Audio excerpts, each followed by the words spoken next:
The moment we loaded up this game, we thought it was just another creepy small town mystery. You know, the kind foggy streets, eerie music, nothing we hadn't seen before. But within seconds, something about it felt off. The loading screen flickered, the audio cracked, and suddenly the room felt colder, like the game itself was breathing down our necks. We spawned just outside the town limits. The road ahead was cracked, lined with dead trees whose branches looked more like claws than wood. The fog rolled in so thick, it felt like the game didn't want us to see what was waiting, and yet, the moment we took our first step forward, the old street lamps flickered on, one by one. I remember laughing nervously, trying to play it cool. "Oh, nice touch," I said, like it was just good game design. But deep down, it didn't feel like atmosphere.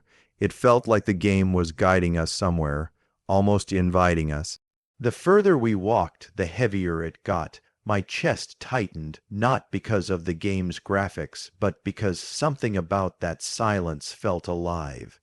Every sound, the crunch of gravel under our boots, the faint buzz of the streetlights echoed way too loudly in my headphones. I kept glancing at my friend, half expecting them to say, "Yeah, let's turn this off," but neither of us did.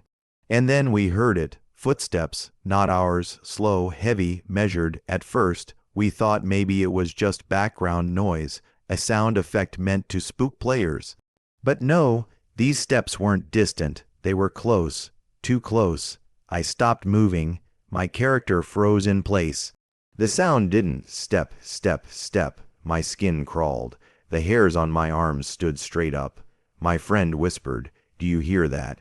As if whispering in real life would somehow stop the game from noticing us. We spun the camera around. Nothing, just the empty road stretching into the fog, but the footsteps didn't stop. They circled behind us. Beside us, like something was pacing just out of sight, waiting for the right moment to show itself. I remember my pulse pounding so hard that I could actually hear it over my headset. And that's when I made the mistake of turning toward the diner on the corner, its neon sign barely glowing through the mist. We figured, maybe if we got inside, we'd feel safer, but stepping through those doors didn't feel like safety. It felt like walking into a trap, because the moment we crossed the threshold, the footsteps stopped. The silence was almost worse. And then the jukebox came to life. The jukebox wasn't just playing music. It was stuttering, broken, as if someone had smashed the record in half and forced it to keep spinning. A warped half melody bled through the speakers, sharp and distorted. We froze. My thumb hovered over the joystick, but I didn't move. Neither did my friend, because that's when we saw it, a shadow. It wasn't cast by us, and it wasn't shaped like anything human. At first, it clung to the far wall, twitching like static. It stretched and bent unnaturally, flickering in and out of the flickering light like the game couldn't decide what it wanted it to be. We ducked behind the counter, and even though we knew the game couldn't hear us, we whispered. My friend muttered, "Don't move." And I swear, even though I tried not to breathe, the shadow did. It dragged itself forward, sliding across the floor inch by inch, like tar spilling across concrete. I couldn't tell if it was crawling toward us, or if the diner itself was pushing it closer. Every muscle in my body tensed. My palms were slick with sweat, and I almost dropped the controller. The jukebox glitched again. The song slowed down, like it was being dragged underwater. And the shadow crept closer. It stretched across the linoleum, up the side of the counter. My pulse was pounding in my ears so hard it drowned out the sound. And then it stopped. The shadow froze, hovering just inches away, stretching over the countertop, as if it knew exactly where we were hiding. I remember holding my breath so long my chest started to ache. I wanted to move, to do anything, but my fingers wouldn't listen. And then the screen went black. For a second, I thought the game crashed. My monitor hummed with static. The sound was piercing, like a swarm of bees trapped in the speakers, and just when I was about to shut the whole thing off, the static cleared. Only now, We weren't in the diner anymore. The game had dropped us somewhere else entirely. Rows of wooden pews stretched out in front of us. A faint orange glow flickered from candles on the altar. We were standing in a church, and resting on that altar was a single piece of paper. Scrawled in shaky handwriting were the words, "No one leaves this town." My mouth went dry. My friend laughed, but it wasn't a real laugh. It was the nervous kind, the kind you do when you're not sure if you're in on the joke or if the joke is on you. We picked up the note, and the second we did, we heard whispers. The whispers didn't sound like normal game audio. They weren't background ambience, and they weren't looping. They were layered. Dozens of voices, overlapping, echoing in a way that made it feel like the sound was leaking out of the screen and into the room. Some were whispers we couldn't make out, but others were clearer. They said things like, "Don't look behind you and stay." I felt my throat tighten. For the first time, I wasn't sure if I wanted to keep going, but my friend nudged me, laughing nervously, "Come on, let's see what's next." And so, against my better judgment, we walked deeper into the church. Every pew was empty, but they weren't untouched. Scratches, deep gouges, cut across the wood, as if people had clawed at them desperately. The closer we got to the altar, the more the whispers twisted into cries. It felt like a crowd of people were all around us, just invisible. Then the candles snuffed out. One by one, the flames died, until the only light left came from the faint glow of the stained glass windows.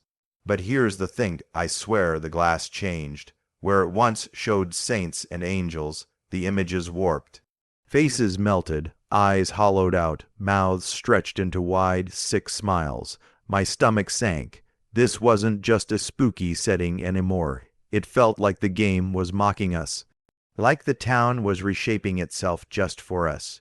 We stumbled toward the altar, hoping there was some kind of clue, maybe something to make sense of all this. And we found it, a door, narrow half, hidden behind the pulpit. We pushed it open, and inside was a hallway leading deeper underground.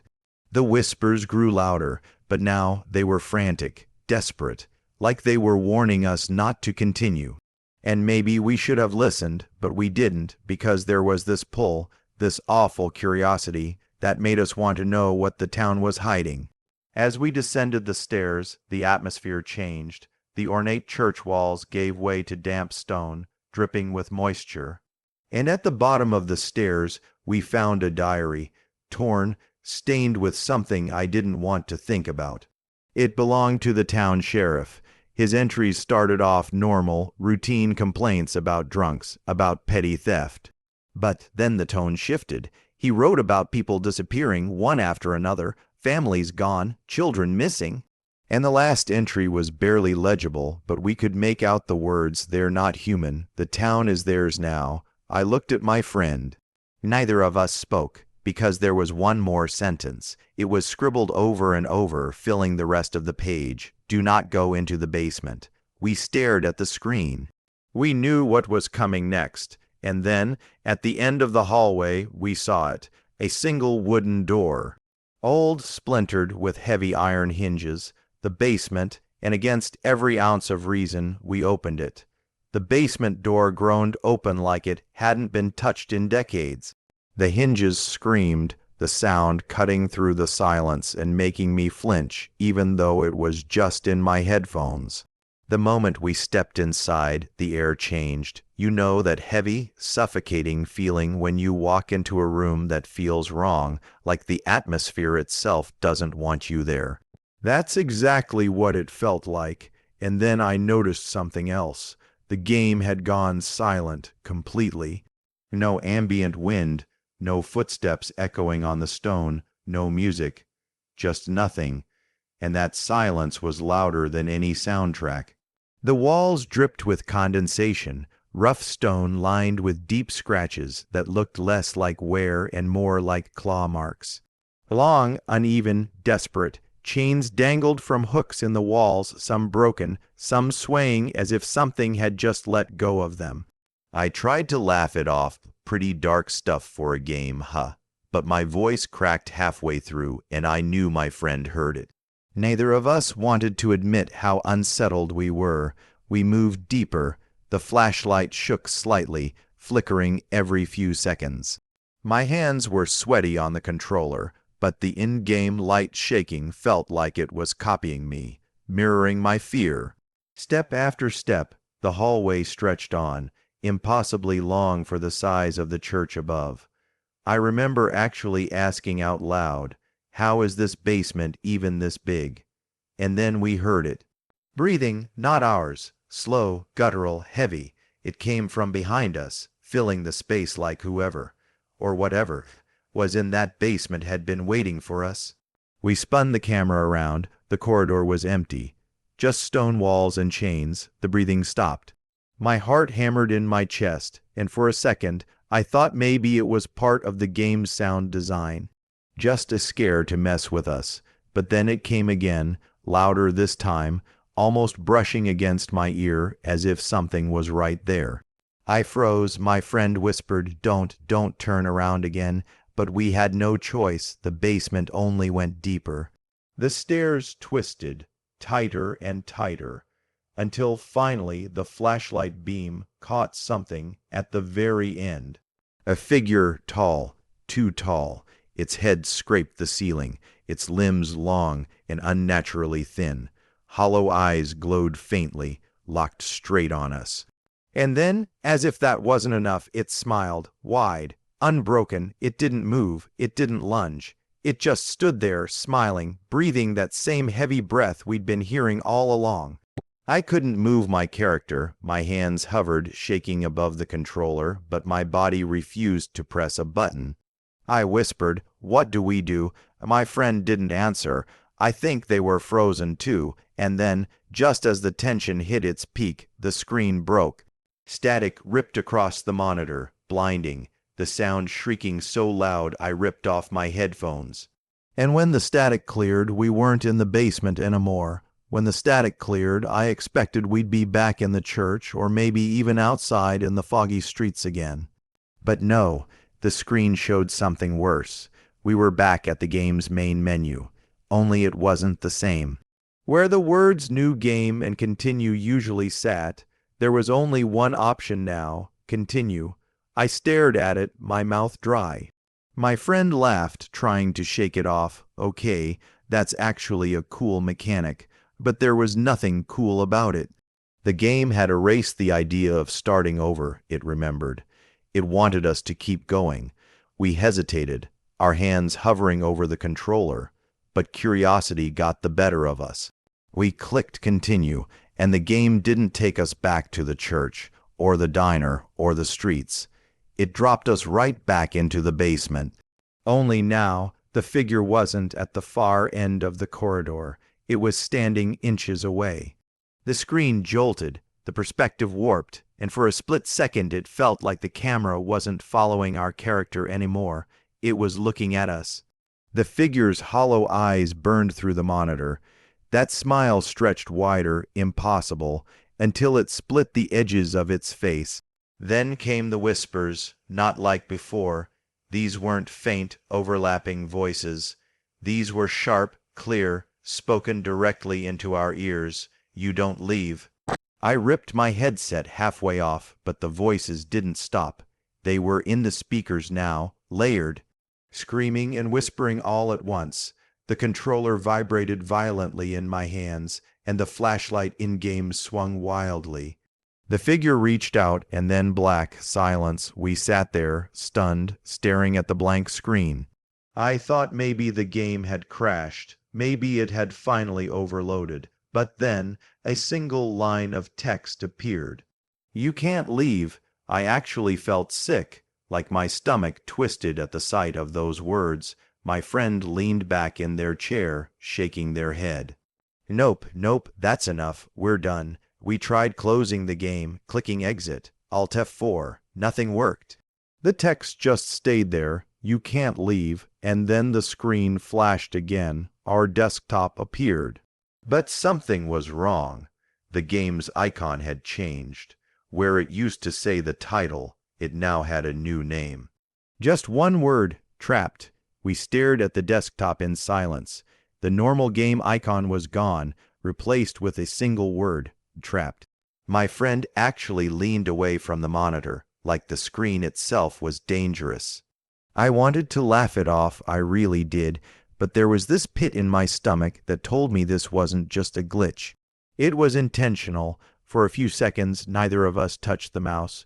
We just sat there, listening to the faint hum of the computer, almost waiting for something else to happen. Finally, my friend whispered, "Click it," and against every ounce of common sense, I did. The screen went black. No loading screen, no title, no options, just black. Then, after what felt like forever, the sound of footsteps started. Slow, deliberate, exactly like the ones we'd heard when we first entered the town. But here's the part that really shook me. It wasn't our character walking.